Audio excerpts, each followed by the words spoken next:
Welcome to the Fishbowl Radio, everybody. My name is Chief here, and I'll be doing the show solo tonight. Jalen has the night off. We got a jam-packed episode here. We're going to be talking about a recap of the Louisiana Raging Cajuns taking on Rice here, and we're going to look ahead to their matchup against Mcneese coming up on this Saturday at Our Lady of Lord Stadium. So, where do we even begin with this? Because this is a very unexpected performance, and I did not expect it to happen the way it did. I thought the Cajuns would come out and show a little more of like um more offensive prowess for sure. I thought that was kind of the idea coming in there, like Walker Howard being a 5-star prospect in one of the rating groups. There's the other one that had him at a 4-star, but just coming out of high school, that kind of thing. Sheldon Sampson was supposed to be this like legit wide receiver. Was it a fluke performance? Now, I just want everybody that is watching this episode right now so that y'all can, you know, take what I'm going to say here. It's week one.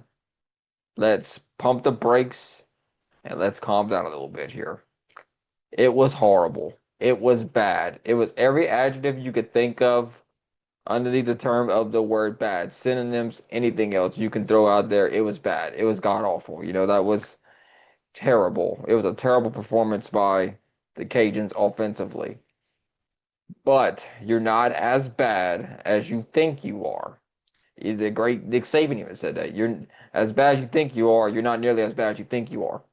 Is what he tried to say. You're not as bad as you think you are. So he really beats that into your head. And you start thinking about it, you're like, okay, like what is some positives that happened on Saturday? We can focus on the negatives. There's plenty of those. Let's start talking about the positive, then we'll get to the negatives here. I want to start off this episode in a good feeling here. The defense played very well. Okay.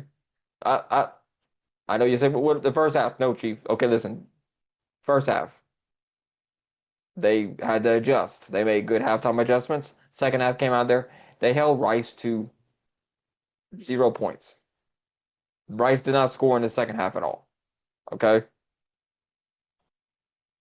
If you'd have told me before the game, Cajuns gave Rice scored 14 points on the Cajuns.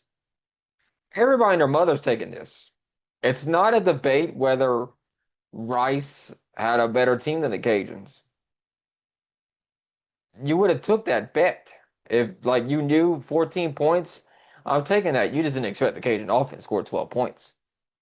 Um, I wasn't too big of a fan of how they did the passing game. Uh, Dez's play calling was very peculiar with this one here. I didn't like it too much because he relied too much on vertical attacks, which I understand. He's going to take his shots and he's going to try to hit. But I don't think he ever really gave Howard much of a good opportunity. Now I know what you're saying. Howard did not play well. Okay, his completion percentage was bad, but if you start thinking a little bit about it, if you start looking at the stats and stuff, the drops they don't show up on the stat sheet here. I think they used to put them on there, but they haven't put them for this game where I could see it. Sheldon Sampson himself dropped 3 passes. I saw Kay Jensen drop one and then he got hit in the hands on one that should have been picked off by Rice, and it fell innocently to the turf. Um, there was a couple of the receivers. They touched the ball and they dropped it. It was bad performance. It couldn't get much worse on offense for the Cajuns if you even tried to do it that way. But I'm not going to blame the players out there too much. There was a lot of miscommunication, misread routes because there were some overthrows by Walker. I would imagine it's not going to be nearly as bad as against Mcneese. It would be shocking to me if it'd be even half as bad as it was. Like it'd be against Mcneese because you don't practice 2 or 3 months or even like since January. You ain't prepping this stuff to be bad whenever you're in September. I'm gonna chalk this up as this a fluke.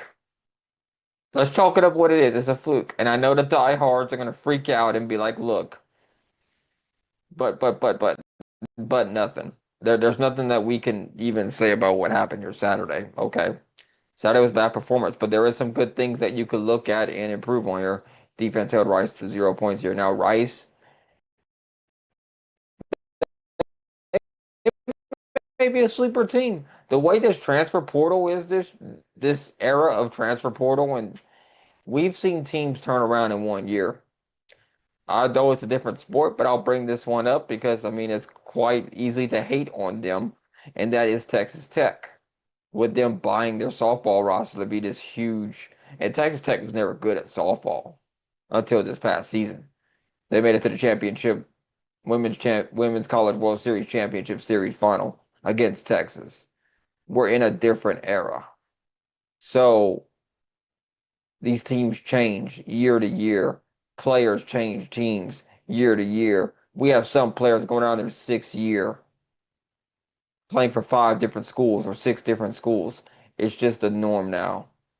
Am I happy about it? No. But that's just the system that we're working with here. And that's just the way it's going to be.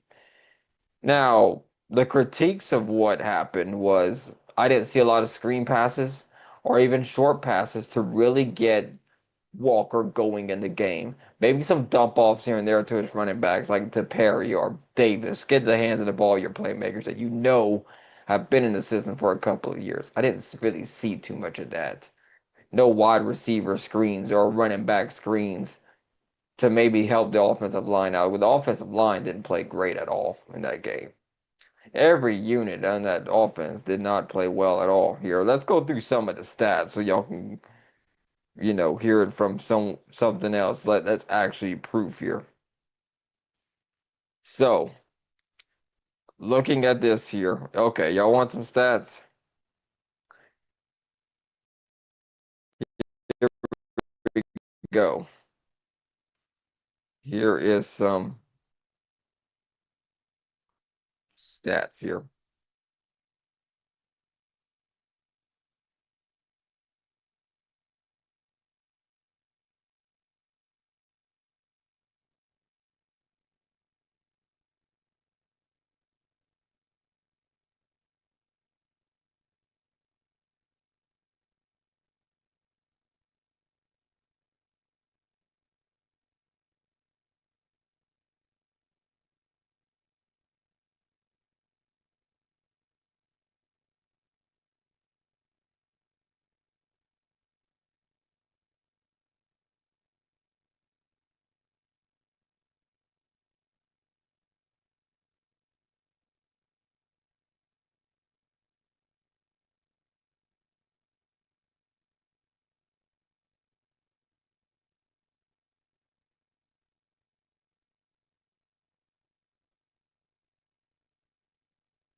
So, Walker Howard, he went 10 of 22, 88 yards, 45.5% completion rating.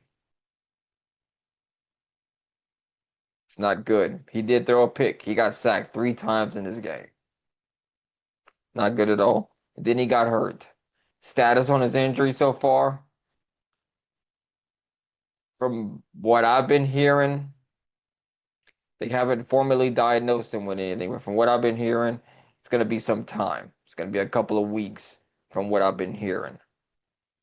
Um, Daniel Beal subbed in for him, went 0 of 6. Now, they didn't try to help Beal at all either. They just threw it deeper in the field, like 10, 15-yard routes, out routes, going to the line, that kind of thing, and it just didn't work out for him there.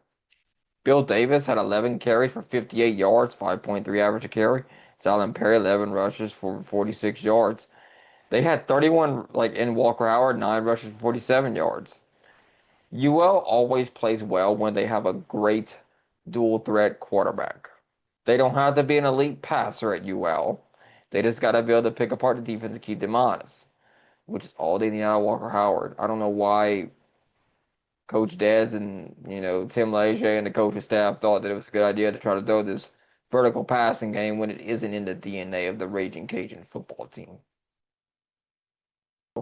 Before Ben, Chandler and Levi Lewis, before that, Terrence Broadway, like it's always been established a run. If you can establish a running game, heck, even the short passing game, they still gotta, man up on these receivers here. Shelton Sampson had 4 catches for 59 yards. He was the preferred target all night long. Now, one of the positives is Tony Sterner for the Cajuns here. He made 2 field goals.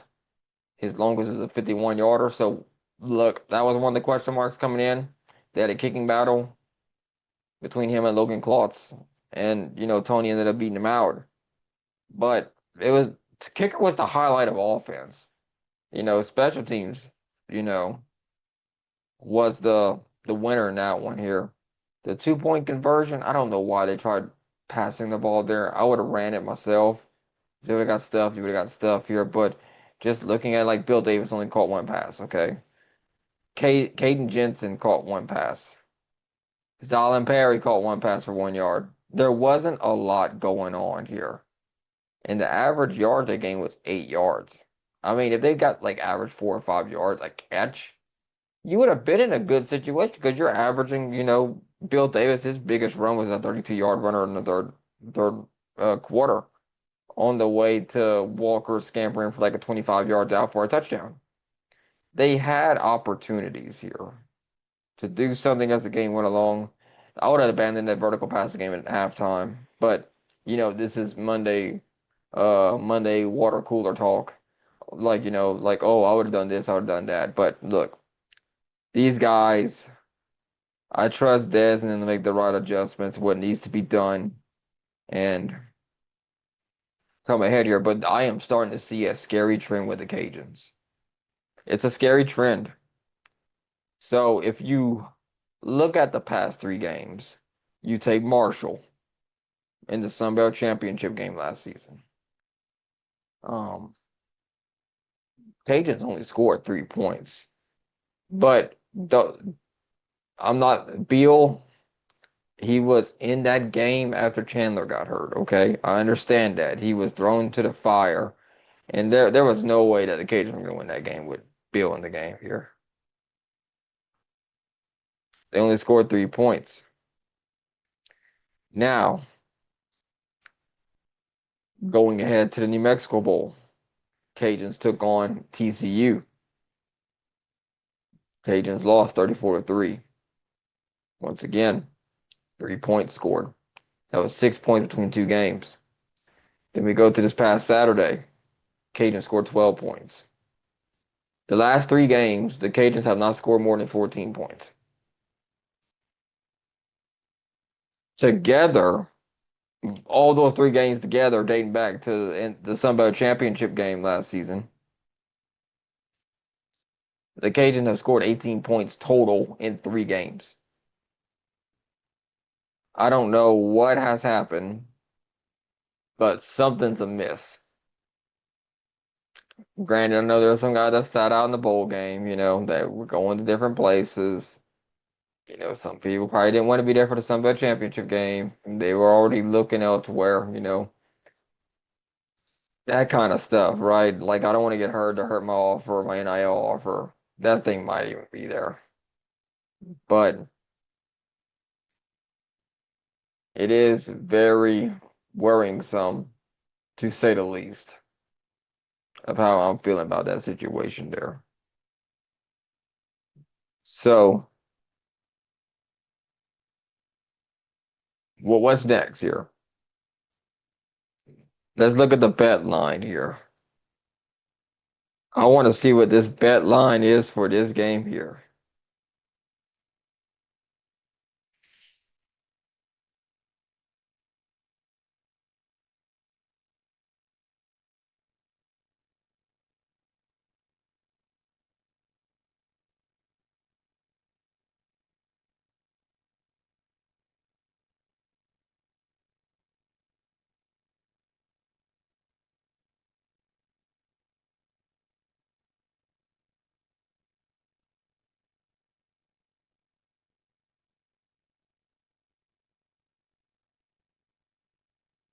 See here. Last time Cajuns and Mcneese played, Cajuns won in 2016. Uh,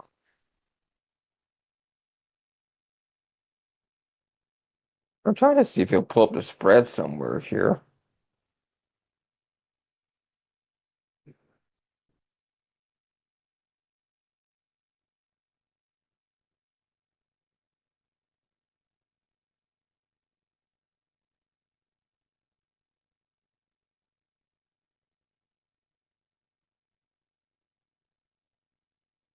Let's see here. So I'm kind of curious of what is going on here. Um, so if you think I'm gonna tell you this right now. I believe the Cajuns are gonna beat Mcneese on Saturday. I think they need to get back to what they do well, and that's running the football. I don't think this vertical passing game, it definitely didn't work out for Des and them. And with Howard being out, you got to rely on something. Magne's going to stack the box, but the Cajuns should have more than enough talent to handle McNeese. I think there should be a talent difference between the two, just based on FBS and FCS level. There's no difference. I mean, there should be no difference there. Um, there shouldn't even be a competition there, especially in college football. There shouldn't be. So we'll see what is happening here, but it'll be an interesting one here, to say the least. Here, be on ESPN Plus at 7 o'clock here. We'll just see what happens whenever we get down right down to it here as we go through this here today. So what I think is going to happen with this game is Mackey's coming off a win against Louisiana Christian. You know, they dominated them, which isn't even, they're not even the same like pecking order. I think Louisiana Christian's a division, I think they're division two or division three. They're one or the other. But nevertheless, Mcneese and FCS, they're a branch higher. Like it's like the FCS, they play these division two, division three schools because it's like the FBS playing against FCS. There's a drop off there. Normally in talent, like unless you run into a team like North Dakota State that could beat you. I'd be scared if North Dakota State was coming to Cajun Field, just saying. I mean, not Cajun Field, Our Lady of Lord Stadium. Got to get used to saying that. So, if you want my pick for this game, I think Louisiana wins. I think I cannot think of a situation where they can be worse than they were. And I think there's a talent gap. So, with that being said, with that being said, I think 14 points is what you're looking at between both these teams here. 14 points is what I'm going to go with here. Louisiana beats Mcneese. Next game that we got on the list, we're going to pick some Sun Belt games here, so y'all just follow along here. James Madison versus Louisville. Louisville favored by 14 points in that one. I have Louisville beating James Madison, but this is going to be an interesting one here. For sure, because I could see James Madison making this a game, but I think Louisville's going to have a little bit too much for him. Lindenwood taking on App State. App State's going to win this one. I don't think it should be much of a problem. And boom, make them 2-0. Troy coming off a win against Nichols. Clemson coming off a loss against LSU. Um, I got Clemson beating Troy. I just don't think Troy's gonna have another bit of slow down Clemson. They got to go to Death Valley. Troy does so, or Little Death Valley technically, but I think Clemson wins that game over Troy. Texas State, UTSA. Texas State coming off a win. UTSA coming off a loss. They got to go to San Antonio, not a far trip from San Marcos. Um, I think Texas State win this one. I know UTSA is fair 4.5, but I think Texas State wins that one. Arkansas State taking on Arkansas in Little Rock at War Memorial Stadium. I have Arkansas beating Arkansas State. That's what I think there. Jackson State taking on Southern Miss. I have Southern Miss beating Jackson State. Missouri State taking on Marshall. Marshall rebuilding a lot this year. They lost last week, but I think they'll get the W against Missouri State. NC Central taking on Old Dominion. I got Old Dominion beating NC Central. I think Old Dominion is going to be able to recover from their loss last week and be able to pick up the win against NC Central. Memphis taking on Georgia State. I got Georgia State losing this one to Memphis here. I don't think that even though Georgia State is getting a transfer in TJ Finley coming in. Um, so that's been an interesting headline itself there. We'll have to kind of keep more tabs on that and see what happens here, but um, I think that Memphis wins that one. Tulane taking on South Alabama. Tulane, I think, is going to win this one here. Not a long road trip for Tulane, right? They're all going to Mobile, but I think I got Tulane winning that one. Charleston Southern taking on Coastal Carolina. Coastal got the brakes beat off of them in opening weekend. I think they'll recover and pick up the W against Charleston Southern. Another team that got beat pretty bad this week. Georgia Southern didn't look good either. They might have looked worse than the Cajuns did. Um, Georgia Southern can stop the running game. USC 28-point favorites. I got USC winning that one over Georgia Southern. ULM taking on number 21 Alabama.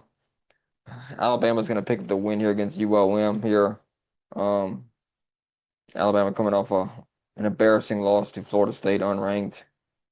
Surprised Alabama is even still ranked in this one here. They shouldn't be ranked the way they played, but we'll see how it goes. I got them beating ULM,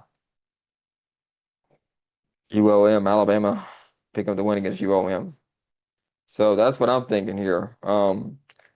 I think what the Cajuns need to do here, Mcneese for the pick here, I think Louisiana's going to win this game. I think they're going to be able to establish a running game, which I think they need to get back to the roots and start running the football more. I think they should give Perry and Davis each 15 to 20 carries a game. Then they get that three-headed monster. I think that's going to help them out a lot here. They got Blanco in that third running back slot that I think they should just let him get him started here. Like I think they should have started him last week here to keep wearing down Rice because Rice what really helped Rice out in that game a good bit was the fact they were short time of possession. And I think that could have played a role in that game too because they didn't have as much time. They didn't have as much possessions. So whenever you don't have as much possessions, you're trying to figure out hey, we might got to press a little bit. We got to score on this drive. Every time we touch the ball, got to score. That maybe it made them press a little bit. Just fundamentals like catching the ball, looking it in, and then catch it, look it in, and get upfield. That's what they teach as a receiver. So we didn't see that happen too much there, and they were maybe pressing a little bit.